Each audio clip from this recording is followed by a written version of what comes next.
Hey everyone, welcome to Buzzing About Romance. I am Becky, and joining me for this episode is Amanda. Hi, Amanda. Hi, Becky. And Jenny. Hi, Jenny. Hey, Becky. And Lindsay. Hello, Lindsay. Hello. Um, I don't know. Did everybody have a good weekend? Yeah.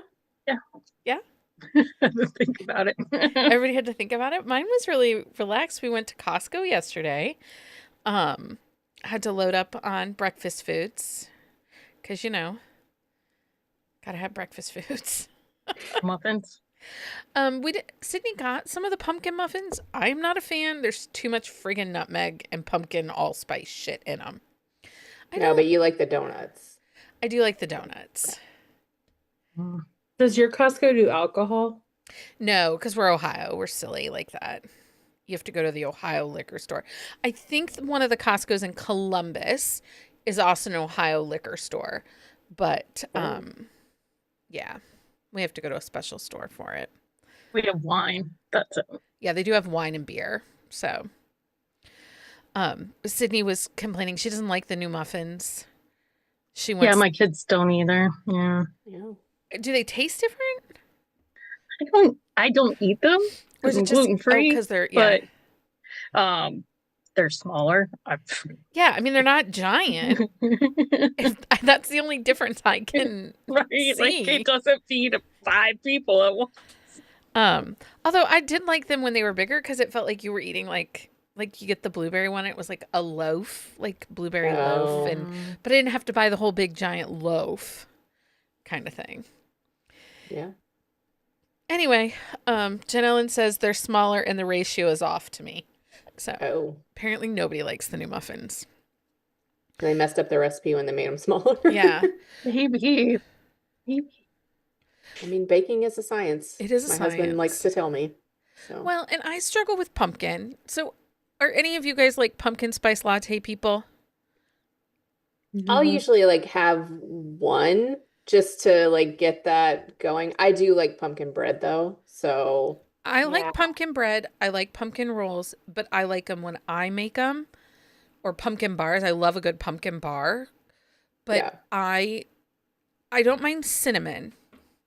I really struggle with nutmeg and allspice. I like there's this pumpkin cinnamon roll recipe that I really like. Yeah. But I don't have a stand mixer. I need a friend with a stand mixer to make it better. Yeah. I tried one year at Christmas to make a bûche de Noël, the chocolate roll. Nope. No. It looked like chocolate crumbs on top of like a white mess of frosting. It was so terrible. I'll usually only get it like out though, if I think about it. Jeremy doesn't really like make pumpkin stuff. And it's not because we don't like it. It's just not something he makes. And I don't really like pumpkin pie. It's really just bread. Just bread. Or a muffin, maybe. Do you know? Sorry. No, go ahead. Go ahead. So I was gonna say, like, do you know what fall thing I have absolutely lost my mind about this year, though? What is that? Cookie butter. Well, that's not fall. And he has that at her house all the time.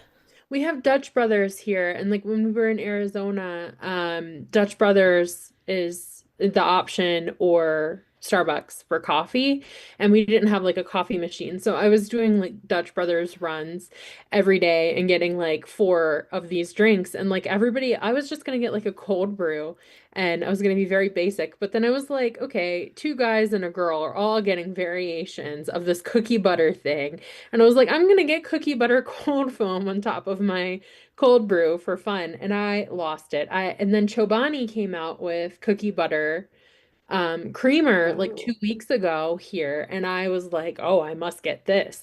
And I have the little frother wand thing, and I got like heavy cream, and I've been like 1 for 1 with the heavy cream and making like really thick, dense, like it's cold foam, but it's also like just a little smidge below the density of whipped cream, and I've been putting that on my coffee because why not? Why not? You only live Why once. not? What were you going to say, Jenny? Oh, so we carved pumpkins today, and my kid decided that he's going to make everything pumpkin. So he took all the guts. He made pumpkin pie, pumpkin loaf, pumpkin cookies, and all the seeds. Yum. Oh, I love to do the seeds, like roast the seeds. Do you put a little bit? I put a little bit of red pepper on mine. Salt, He did pepper, like and red do, pepper. like, He did like sea four, salt. because it was all him. I was like, I'm not doing this. So he did like 4 different flavors. Well, they said the pie was good. I don't know. It looked a little. Sketch. Our trick or treat was last night here in town. Wait, what? Yeah, our trick or treat was last night. They schedule trick or treat? Yeah, it's Yeah. Findlay. It's Ohio. We scheduled trick or treat, which it's fine. It has to do with you can't do it on Friday night because it's still football Fridays for the high school kids, so you can't do it on Friday night this year. And then Saturday is the first, and it's All Saints Day, and the religious people get a little wacky, whatever. So trick or treat was last night, and the costumes were so cute. But there was a little girl that came up. Sydney said, "We have this giant blow up dragon in our front yard," and she's like, "Oh, Mr. Dragon, don't bite me!" And then she goes over and pets our Scooby Doo. It's like Aw. in a pumpkin. I'm like, oh, I like little kids, as long as they don't live here. Stacy says she also a pumpkin spice girly, or cinnamon apple or holiday spice things this time of year. Bonnie's a total pumpkin spice girl. I like apple cinnamon. That's probably, if I had to pick between the two, I'd probably lean, Yeah. for a drink anyway, I lean more apple cinnamon. I love hot apple cider. Throw a little whiskey in it or bourbon in there. That's how Yeah. Jeremy got me. That's how he got you. Spiked Hot, apple cider. No, it wasn't A hot spiked. toddy. I was still underage. He made you some apple cider and No, he put butter in it. Oh, yeah. Interesting. I've never had butter in hot apple cider. I've had Tasty. bourbon. You can do both. Yes, you can. I had no idea. Okay. But this actually sets the vibe for this episode, right? This It does. discussion of fall and all things like warm and cozy. Because on this episode of Buzzing About Romance, we're diving into the softer side of the supernatural. What exactly makes a paranormal romance cozy, from witchy small towns with potion brewing heroines or cinnamon scented monster romances, low stakes sci-fi love stories? We're defining cozy corner of the paranormal world. We'll talk reader expectations, why these stories feel like autumn in a book form, and how spooky but swoony has become the perfect vibe for readers craving magic, mystery, and heart-melting romances without the nightmare fuel. So kind of what we're going to do is we'll probably give some creepy book recs also, but we want to kind of dive into that spectrum of cozy to creepy, because we are seeing this word cozy thrown in front of everything now, right? Like, Yeah. I saw over the weekend that Pumpkin Spice Cafe book, Cozy Small Town. What does that mean? Aren't all small town romances why did cozy started? So the way that cozy started is it was kind of that cottage core fantasy vibe without being, without feeling like you were getting into the full fantasy realm. So Yeah, that makes sense. Okay, so let's define cozy romance. I wrote a definition. Does anyone want to read it? I can do it. Go for it. All right. Cozy romance is a vibe-forward subcategory focused on warmth, comfort, emotional safety, and low-stress storytelling. The stakes may be personal, but they're never bleak. You read a cozy because you want to exhale, not brace yourself.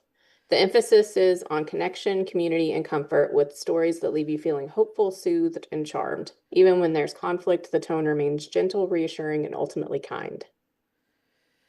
So, cozy does not mean low spice, though. Always. It doesn't always mean that. Yeah. Because cozy gets put in front of Morning Glory Milking Farm by C.M. Nacosta, and even in front of Ice Planet Barbarians by Ruby Dixon. None of those are low spice. Is that because there's Something not a that lot of gives you a warm, conflict? fun feeling. It is a warm, fun feeling. Okay, I have not read Ice Planet Barbarians, but so I'm guessing it's similar to the one we read for the Scared Sexy It collection. is. They're Okay. typically there's not a whole lot of world building. It infers a lot of things. The angst is lower, and I Okay. think that that's kind of what cozy has become. Like, we recently did Omegaverse, where we talked about we got to talk to Catherine Moon about her idea of Omegaverse and that it's a trope. Yeah. Her Lola and the Millionaires is angsty. There is stakes, there's high emotion, there's some gasping kind of moments. Yeah. Versus if you read the Omegaverse from Ari Wright or Pact for Winter, which is another Omegaverse, they're classified as cozy.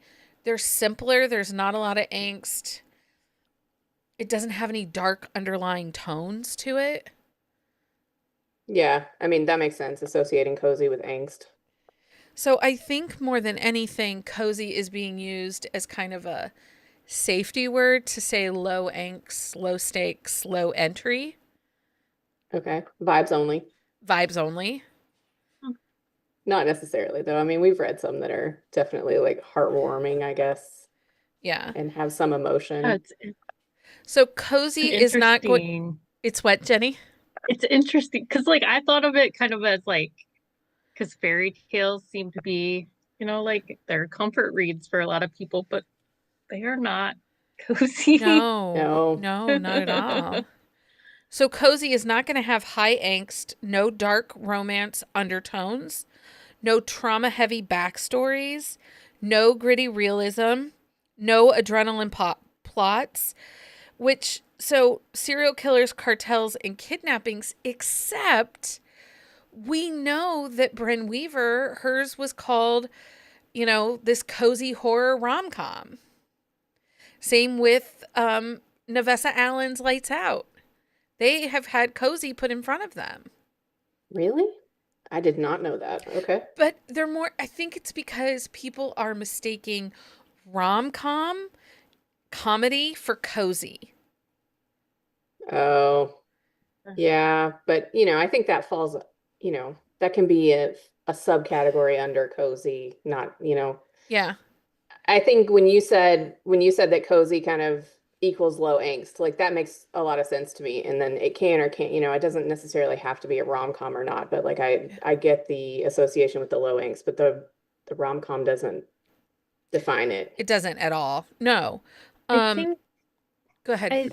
on that point, I think a lot of them got marketed as like rom-com paranormals, like after the Juliet Cross Stay a Spell series came out. But I would not really classify any of them as like true rom-com. Like there was like the first one in that series was rom-com and it did really well, but a lot of them are more cozy. Then And a rom-com. lot of like the really popular like witchy paranormal ones that you see out and like a lot of them are just like more in the cozy realm for me versus like rom-com, but I think a lot of them got marketed as a rom-com first. And then like you read them and it's like, I mean, structurally, sure, but like It wasn't there's funny. not a ton of comedy. Like I'm not laughing out loud. I'm not gonna pee my pants because it was so damn funny. Like there's not, I feel like rom-com is getting used a lot where it's not applicable. Yeah. That's a good point. I do agree with that. I think that some things get the rom-com label and it's not. It's just contemporary romance. Yeah. There's nothing funny in that book. And you'll blah, blah, blah. You'll hear people say, but you have to balance the comedy with the romantic through line. Not in a rom-com, you don't. No. Like, and like funny things happen in my life, but my life hopefully is not a comedy. Like, I mean, Maybe have funny moments without. Yeah. I don't know. I could see it being like a tragic comedy currently. your life. Like most funny moments, but it's mostly a lot of sad. Um, And that's a whole different genre. right. Also, in cozy, we will not see toxic push and pull of relationships and likely no power dynamics. Okay, so I have a question because like I put my list is very bigger because life has been crazy. But I read The Cuddle Clause by Roxy Ray a couple weeks ago. It was my book of the week when I Yeah. did Mhm. oh yeah. I did Creepy Pair of Underwear. That's a cozy Yes. Creepy pair of underwear is paranormal. cozy. But so like I would, as you were speaking, I like their relationship seems to be cozy, but I'm not sure like the external factors keep it being cozy. Does that make sense? Yeah. Well, and I that's, would classify it as cozy. you would I- classify it as cozy? Yeah, I read that one, and I would like I think a lot of what Roxy Ray does would be classified as cozy. Yeah, There is like mild, very mild emotional angst in response to like external factors and like some insecurities, but like very firmly in the cozy realm. Yeah. I think, and I think that this is like many things. Cozy's going to be left up to interpretation, right? Yeah. Because, like you have behind you the time I got drunk and saved a demon. That's cozy, Yeah. Yeah. It's cozy monsters, it's cozy mysticalness. But it deals with some larger issues that are underlying. Yeah, but Right, it and doesn't delve too deep. No, nothing is deep in that one, Yeah. true. and she's fighting a lot of beings. Yeah. So, would you classify the Shelley Lawrenston Honey Badger series as cozy? No. No. Only because I think the violence is more prevalent in that. I think it's too violent to be considered a cozy. I think the humor leans into cozy a little bit, Yeah. but I wouldn't classify it as It's cozy. I cozy. think that's firmly paranormal. Paranormal Rom-com maybe if you want, but yeah. I just thought it was interesting. So that brings up, how far can a story lean into the PNR or the monster, into the world conquering stuff, demons that we had with Save a Demon. How far can it lean in before it stops being cozy?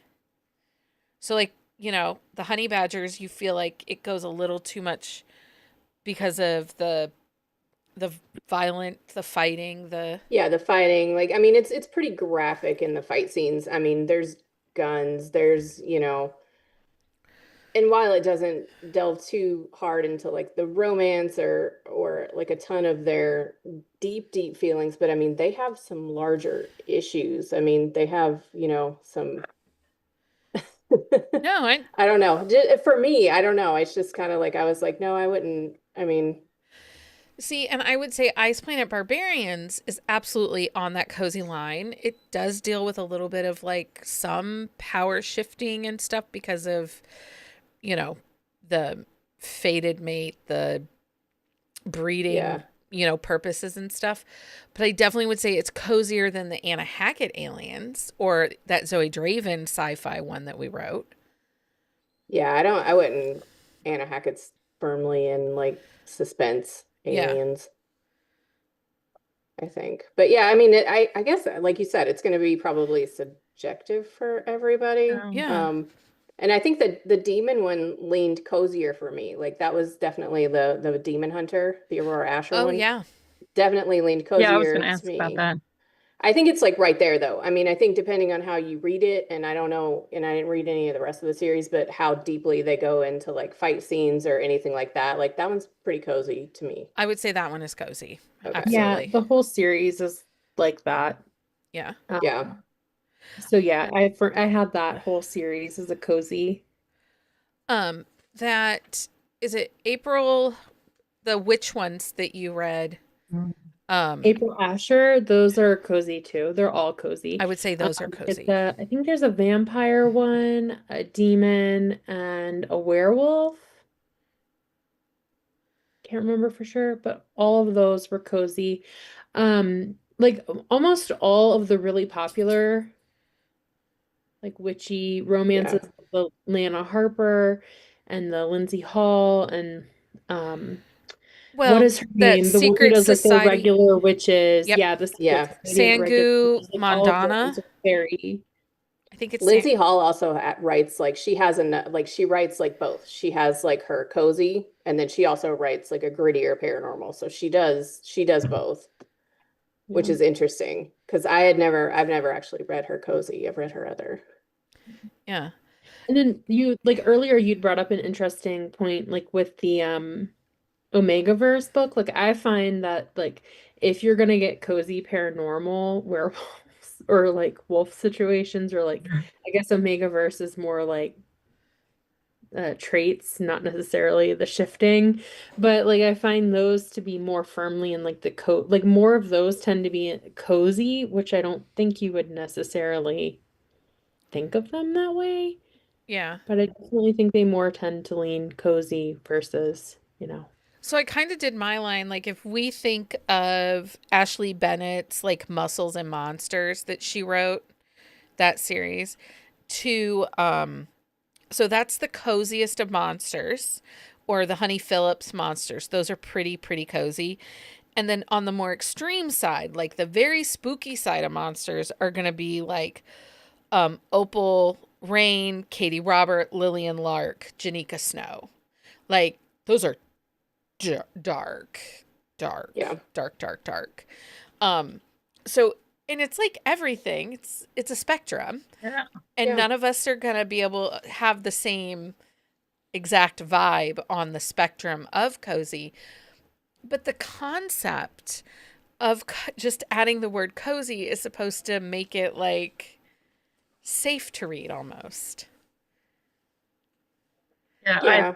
I think of comfortable, like, Yeah. and yeah, what's comfortable for me is not the same as it is for anyone else. Um, Yeah. I was putting my list together and I have only read Cozy Paranormal if I had to read it for the podcast, an arc, or someone on the podcast asked me to read it. I have not actually sought out any kind of Cozy Paranormal on my own. So, see, I can easily read the cozy. Like I would even say like Unhinged by Vera Valentine is cozy. I mean, there's a romantic subplot to it, but it's I mean, cozy. I even thought of the vacuum for a second, and then I was like, no, no one needs to read that. No one should read that. Um, I actually tend to like the cozier. I think for me, I see cozy and I think easy entry. yeah, and yeah. it's not that I don't like it. It's just when I'm picking up a paranormal, that is not where my brain goes. Like, that's not what I'm looking for. Did you read Bride by Allie Hazelwood? No, Oh, you did, not yet. Lindsay. I've read that one, yes. I will eventually read Mate when the library hold isn't a million weeks long. Would you classify that as cozy? I mean, it's got a little bit higher stakes. There's a little more world building, but I thought, yeah, cozy. Cozy. I mean, it's just not like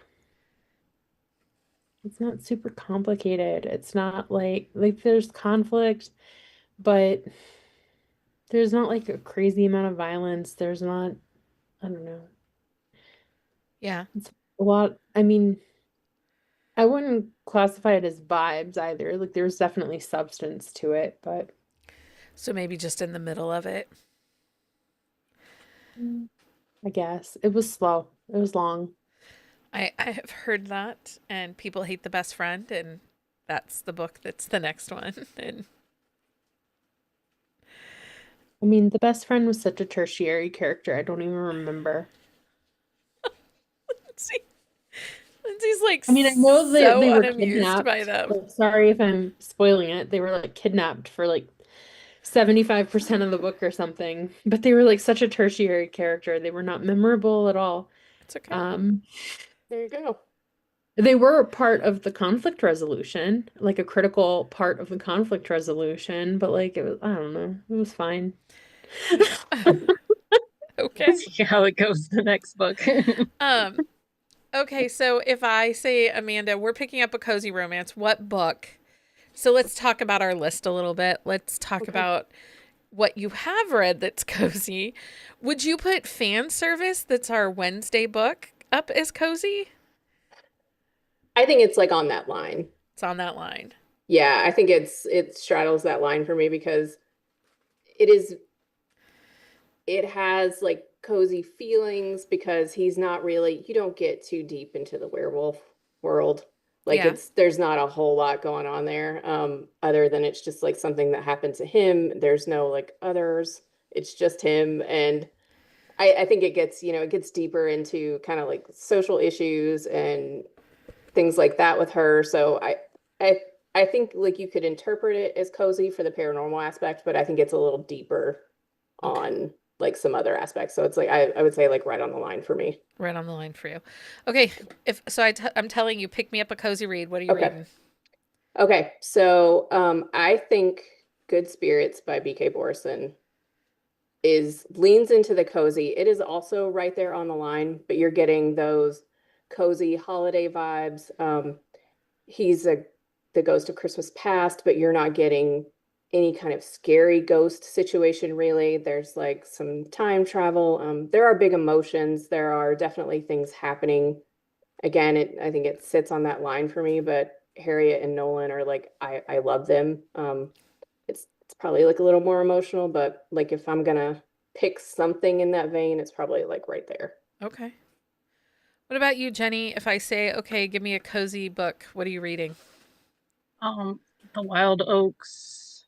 Wild Oaks series by January Bell with the Faye. Fae and all these creatures kind of come into their little small town of witches and yeah, they're very cute. Okay. What about you, Lindsay?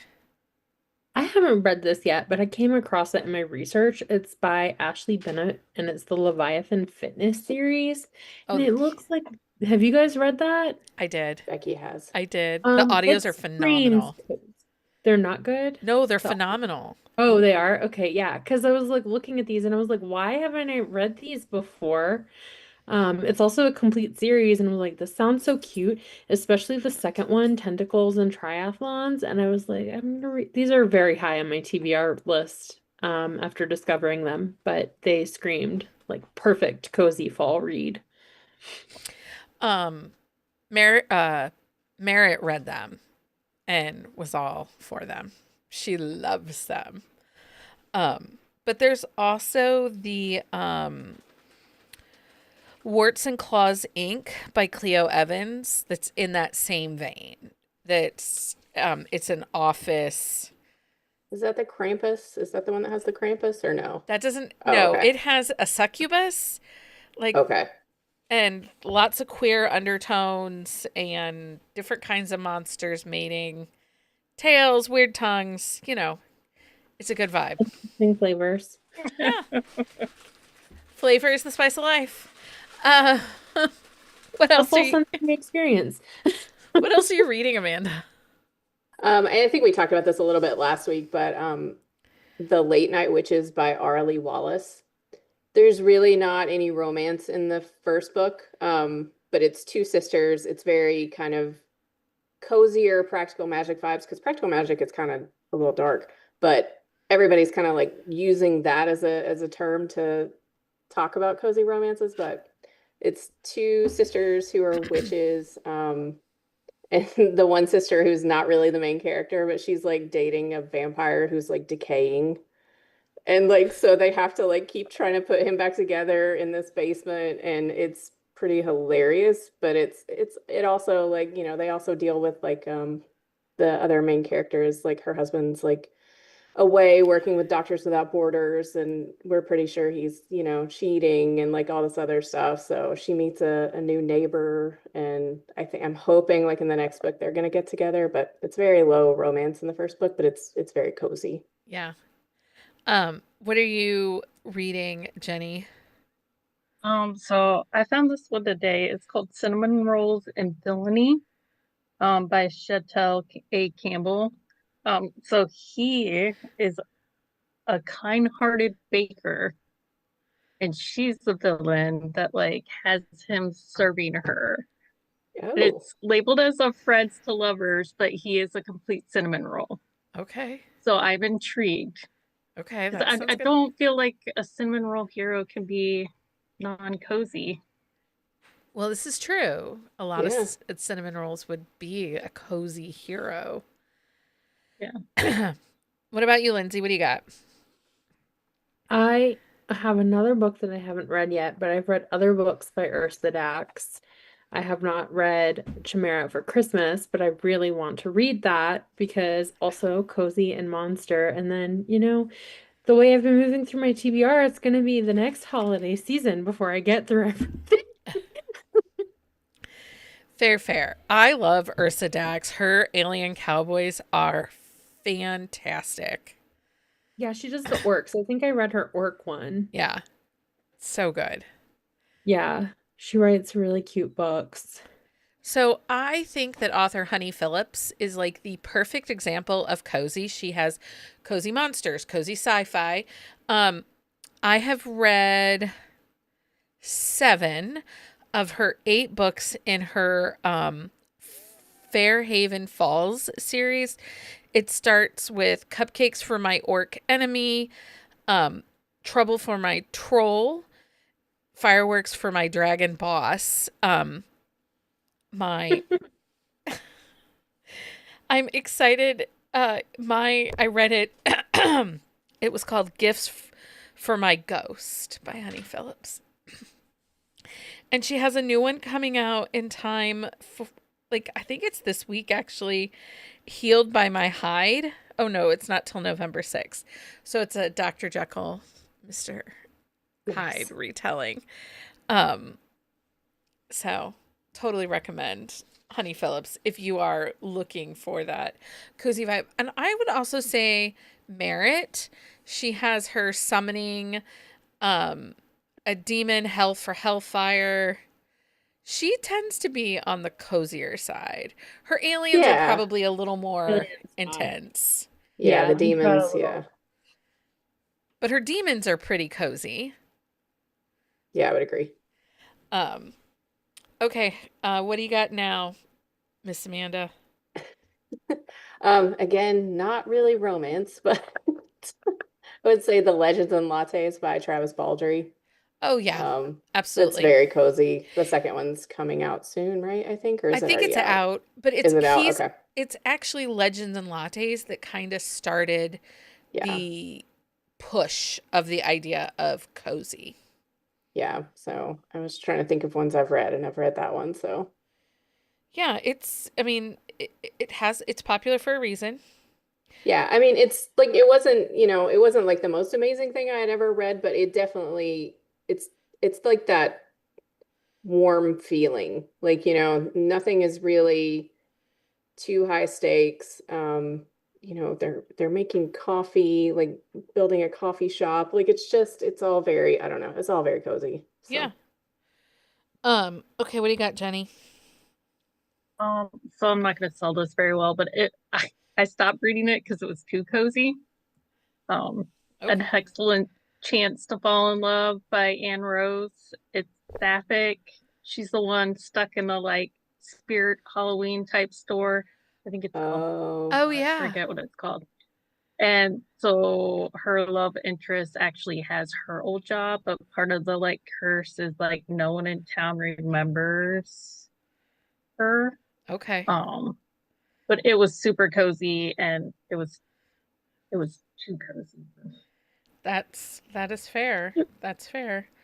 What do you got Like it's lit? very small town kish, like yeah, yeah. But just not a lot happening. That's yeah. What do you got, Lindsay? I don't know. We kind of covered everything. Okay. We covered almost everything I'd put on my list. I put a bunch of series. Well, I don't Um, think it's something. I don't think that. So, especially like the cozy monsters. I think we probably read it in the time period like right now. Yeah. It's not necessarily something we're picking up every month, every season. I also think because they're vibes, I think a lot of us tend to use them as palate cleansers. Yeah. Yeah, I mean, I have this problem where I read a ton of these last year, right? Last year at Halloween, I read probably like 20 plus Yeah. of them, like all the witchy cute ones. And like a lot of them just blur together. Like some of them really stand out. Yeah. Others just kind of were like, this was a good read. It was worth, investing time and entertainment, but like I'm not gonna revisit a lot of them. So let's talk about that for a quick second because I'm kind of curious.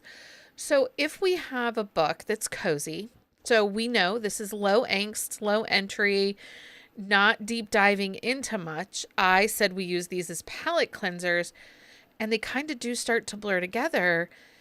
Is this a problem for this genre that these are books that are kind of easily forgettable?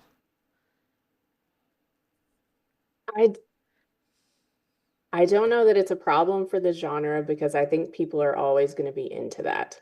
I think there's a market for it that a lot of people just want to consume and are happy forgetting about it. And I think they do that with contemporary too. I don't think that's something that happens just in paranormal. A No. lot of the books that we talk about in the vibe that, that are the vibes or that, just don't have a ton going on. I think that there's always going to be a market for that. But I think when you're getting into these types of conversations like we're having here and they're having it in the chat too, it's like, they don't gravitate towards them.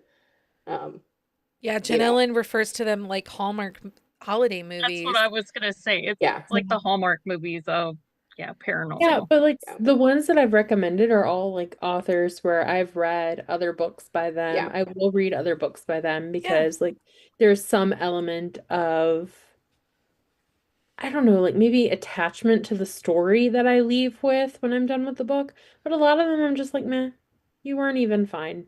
You were maybe okay. Like Avery Flynn. I love Avery Flynn. Like she has really great books, but her paranormal witchy series, not for me. I didn't even read the second one. I didn't even finish the first one. Yeah, I Um, DNF'd it. there were a lot of weird parallels with other stories, and it was just like, this is, Yeah. Well, it I don't just, know. and It's like, and that's fine.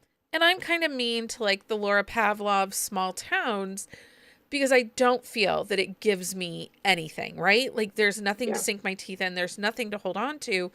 And this leads to I posted, I think it was last weekend, a Substack response to somebody that said why they were giving up reading romance.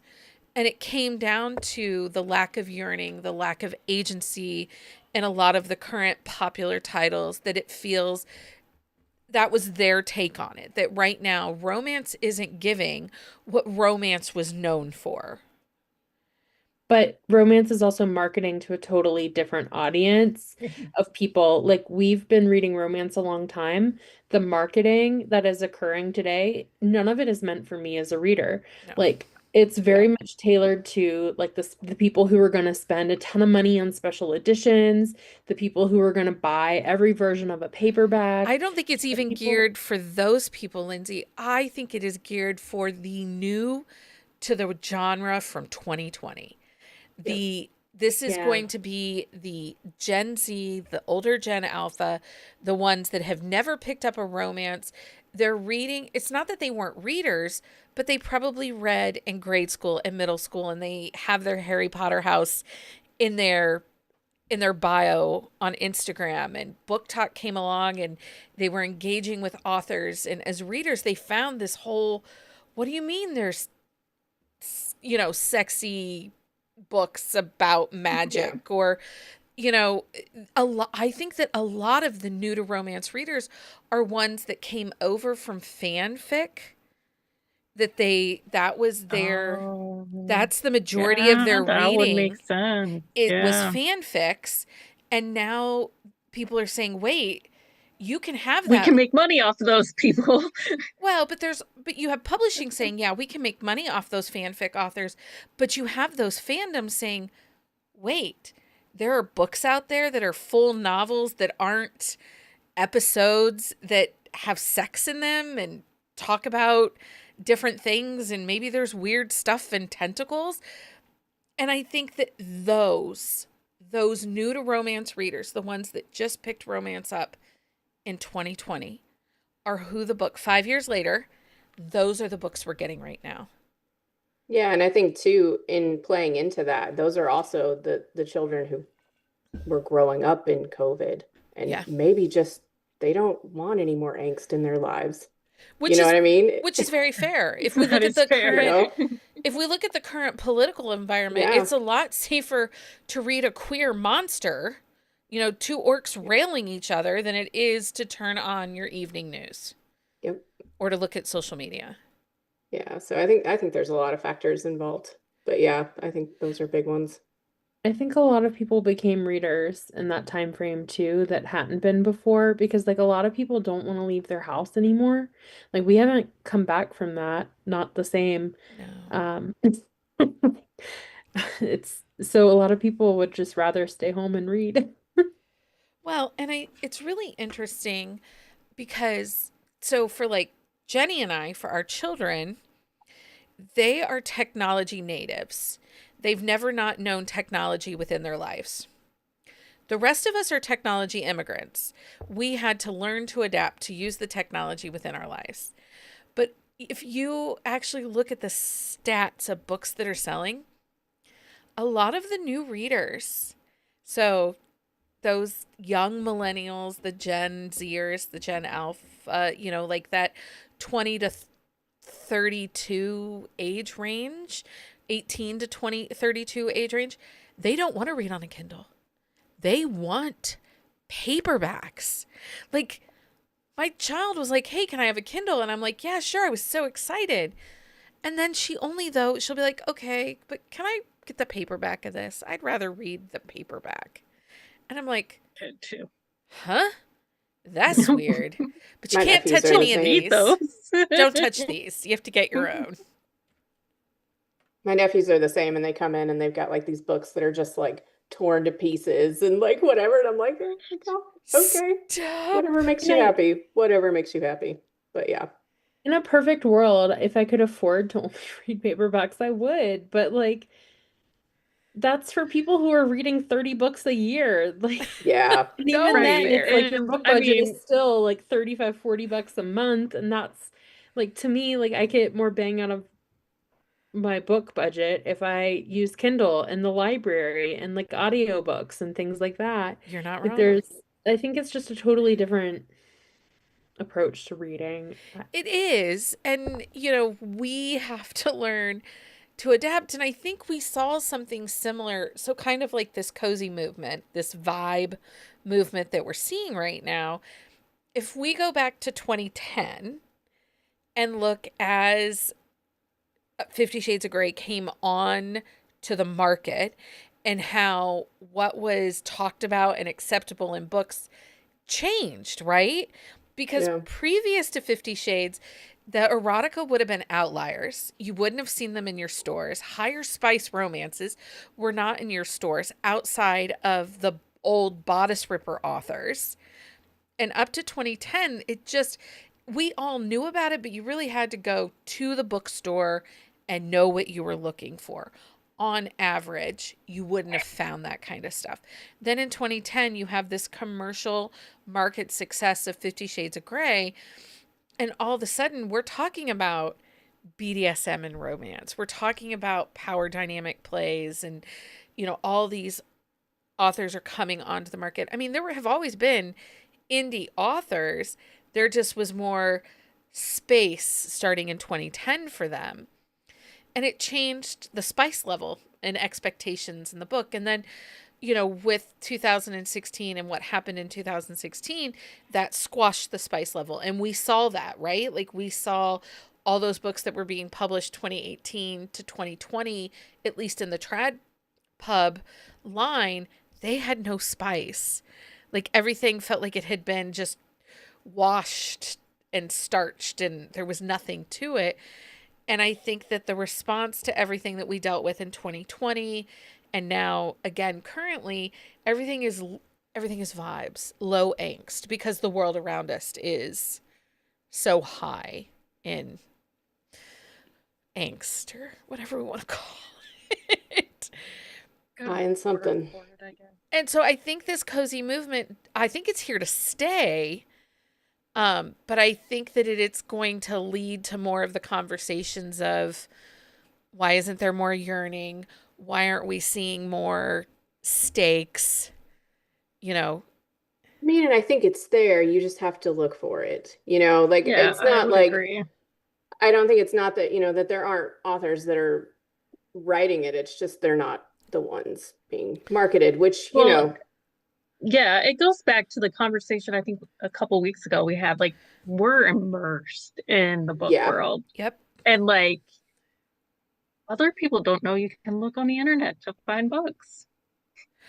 Well, and Like it's they think books only At the live store. on shelves, like yeah. That's the big thing too, is that like a lot of people now think like what's on the shelf at Walmart, Target, Barnes and Noble is the best of the best.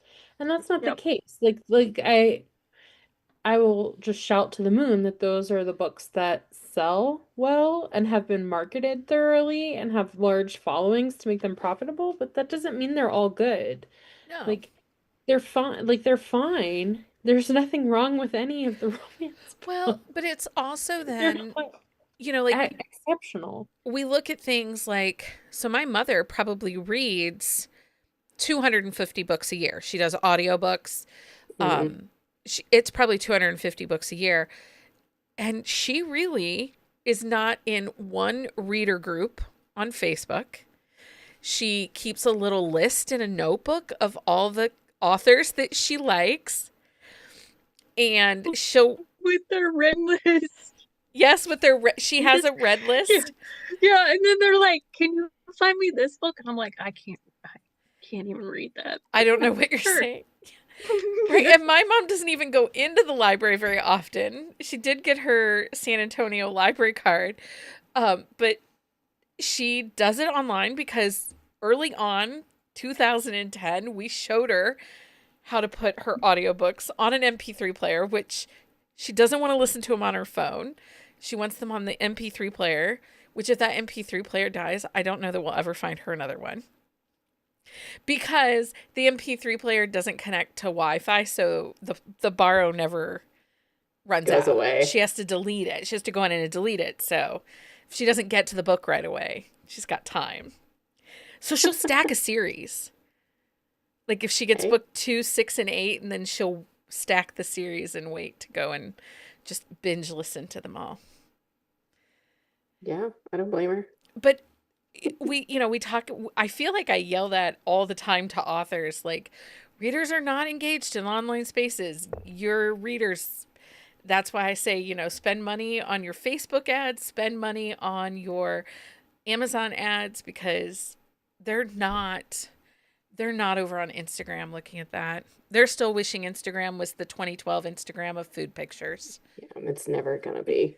Most people wish that. Most people If wish you that. experienced it, I think you mostly wish that. Yeah. Stacy says her sister will not join Goodreads or Storygraph and has binders of her read lists in paper. My mother is not on Goodreads. Like I suggested she go to Goodreads.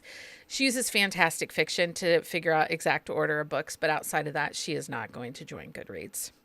I don't have I keep a journal of my books too. Like I don't digitize any of it. I need to. But like I have a bullet journal that I set up with a monthly list.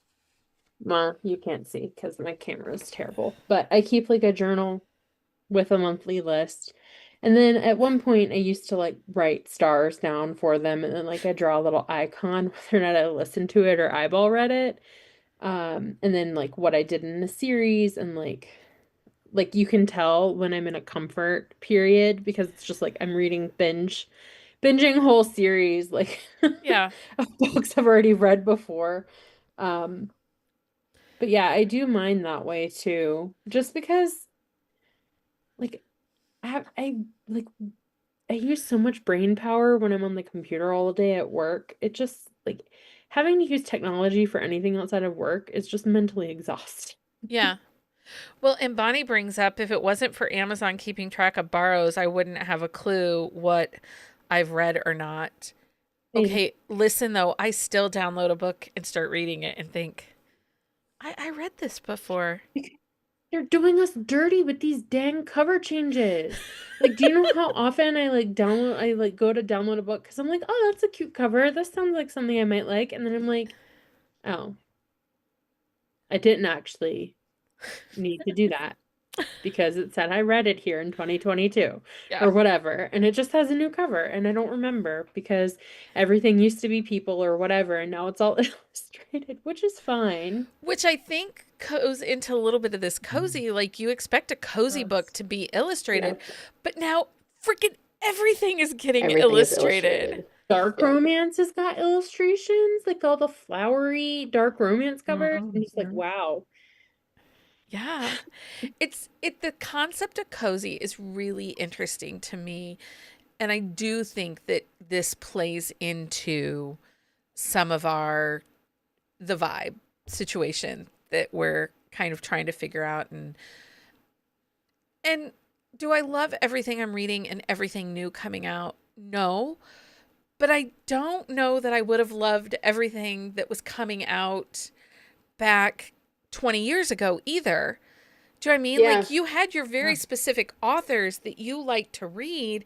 And then if you were waiting for a new book, then you just recycled and reread what you loved. And you didn't always explore out. One, books were really stupid expensive. And, you did what you could. You know what I mean? Well, the other thing is authors aren't staying in their lane anymore. Like they're not just writing one consistent genre, like they're branching out and trying new things. And I think that's like part of what I've struggled with is like with the new TikTok era and the trends, like a lot of authors will adjust their writing style to be consistent with the trends. And it's not that they're writing books that are bad. It's right that the trends are no longer aligned with like my personal reading preferences. So you get like this experimentation, authors who've been doing this for a really long time and know how to follow the trends, and then you wind up getting books that aren't necessarily made for the readers. Yeah. And that's where I struggle because like authors that I've loved, like I've really fallen away from them in their more recent releases. And then like just with how the trends are so different and especially now like fantasy is huge. Like a lot of people who aren't like as tuned into romance as we are like reading in Kindle Unlimited and like all that kind of thing. Like a lot of them just read a lot of people just read fantasy romance now. They do. There is a lot of newer to the idea of a romance that's fantasy romance. And I think we could do a whole nother episode on reader expectations of romance. And I think that I've tried really hard to stay out of like the monthly discourse that we kind of cycle around. And like right now it's first versus third, like discourse, people saying that third is superior, they won't read in first, or people saying I can only read in first. I I try to stay out of it. But I think one of the things that this makes us do, though, is as the host of this podcast, and I'll say this again, it's kind of why I will track my DNFs, right? We are building a community of romance readers, and most of us are all similar. There are some out there that are reading for vibes. But I think that that's why we have to keep picking up the new releases or checking the trendy books. And I don't mind a trend. But I also, I told a romance author recently, I said, lean into the camp. Think about the B movies of the 70s as the economy of the 70s was falling apart. Everybody was watching those campy B movies. Lean into that because it's ridiculous and it's fun and it's better than what I have right now. Do you know what I mean? Like, Yeah. So take your cues. But I also think that one of the things, I have no problem with authors writing to trend, as long as it still brings them fulfillment and joy. And there are Yeah. several books I pick up a week that I feel like they were forced to write to a specific trend and they were not excited about what they were writing in that moment. So, does anyone have anything else they want to say about this before we go on to? Yeah, you were talking about the 70s, and I was like, is that where Rocky Horror Picture Show came from? Yes. And Yeah. then I looked it up and I just realized we missed Rocky Horror's 50th birthday. It was just September 26th. It was. It was. And actually, so when I was in college in Bowling Green, there was an old movie theater downtown Bowling Green that had the midnight showing every Friday and Saturday of Rocky Horror. And you could bring in your paper bag of toast and toilet paper. So you could throw your rice and your toast and stuff. Sing along. I love that movie.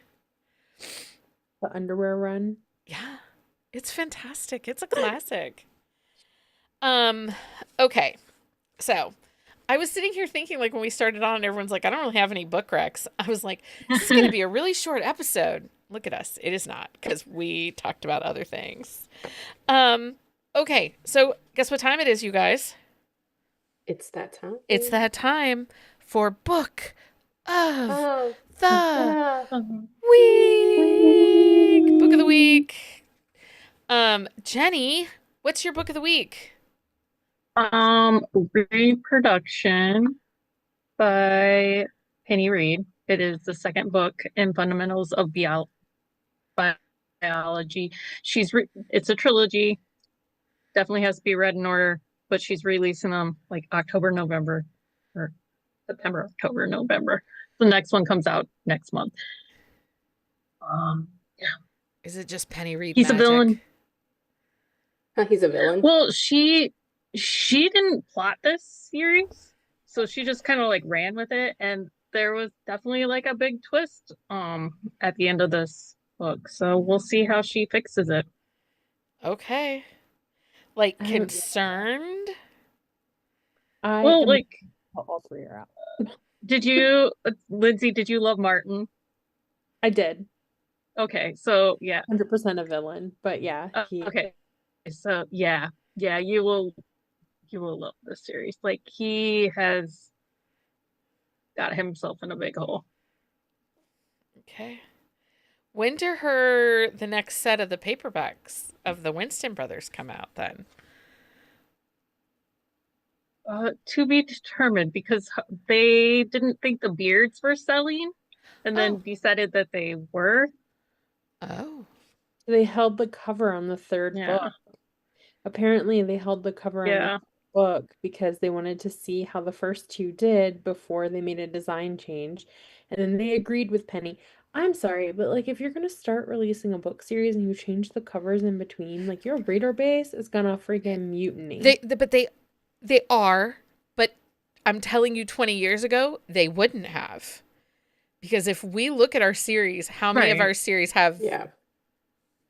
you know, if I look at But we had nowhere to complain besides. Yeah. right. It's I true. mean, if we look at Julie Garwood's Heartbreak, her Buchanan family series, God, how many times did they change? the Ugh. covers keep changing. Yeah. Even now. So, yeah, like, okay. Penny Reed's newest release. Shocking that that's Jenni's book of the week. Amanda, what's your book of the week? Okay, so my book of the week is not romance. It is Cold Wire by Chloe Gong. It actually releases on November 4th. It is a YA book. It is very dystopian. It's like cyberpunk. I did not know what to expect going into this one because it's a little science fiction-y, and that's not always my like preferred genre, but this is one of the best things I've ever read. Period. Like not just this year. It's told through dual point of views, two female main characters, and you're kind of like waiting to see how their storylines are going to converge. And when they finally do, it's just like I kind of saw it coming, but the way they did it just like broke my brain.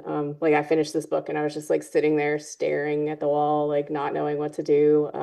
It's very like thought-provoking. It goes into the fact that this world has pretty much like killed itself environmentally, and their bodies stay in this world, but they've all created virtual worlds where they go, like they're in pods. It's very kind of Matrix, which Interesting. again is not typically like my thing, but this it's so good. If you've got any young kids that are kind of like in the, upper teen range, like highly recommend. Okay. So, It's probably a perfect book for Gunkle David, so I might have to get him a oh, copy. it's very good. Yeah. Yeah. Lindsay, what's your book of the week?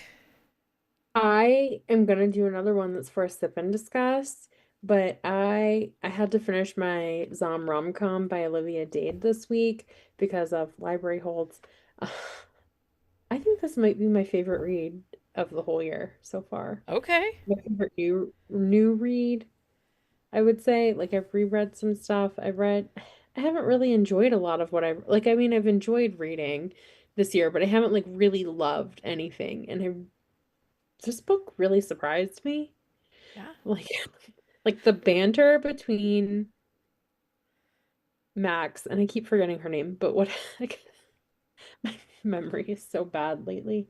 But like their banter is so cute, and then like the scene where like she saves him essentially, like gosh, Okay.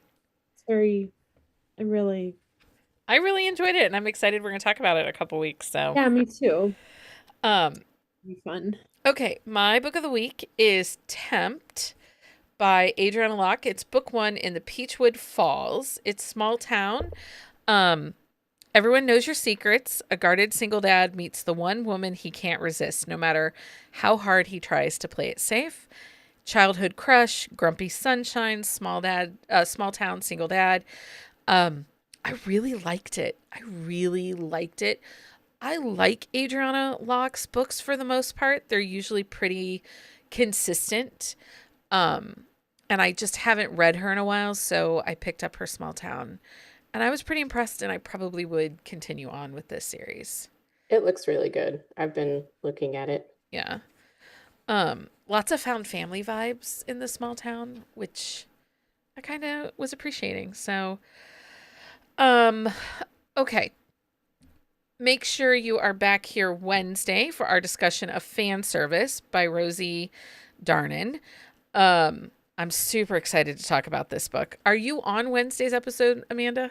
Yes. Yes. Okay. I now know things about Amanda after having read this book. Like I feel That like you didn't know before? I feel like I got to peek inside your brain a little bit why you might be slightly obsessed with this book. Okay. Like I kind of think I get it a little better because there's so much in this book. Have you listened to it yet, Jenni? I have not. That's my weekly thing. Yeah. It's a good read. I'm just saying, and the audiobook, phenomenal. Oh, the audiobook is on sale at Chirp for $5.99. There's a link in Discord if anybody doesn't already have it. Perfect. And the ebook was on sale a couple weeks ago for $1.99. So yeah, it's like I had put them both in there. So it's like yeah. Berkeley knew we were having it as an Worked out. episode. Nice. For a list of books we talked about this weekend, please visit our on the shelf show notes at buzzingaboutromance.com. You can find a current list of our upcoming Wednesday episodes over on our website. We did announce our November lineup. And don't forget to follow us on social media for more updates and join our community of romance enthusiasts. If you love this episode, please leave us a review on your favorite podcast platform. Share it with your friends. Your support helps us bring you more exciting content each and every week. Thank you for coming on and talking about Cozy and listening to us complain about the current book world, I guess. Until next time, everyone, happy reading. Bye.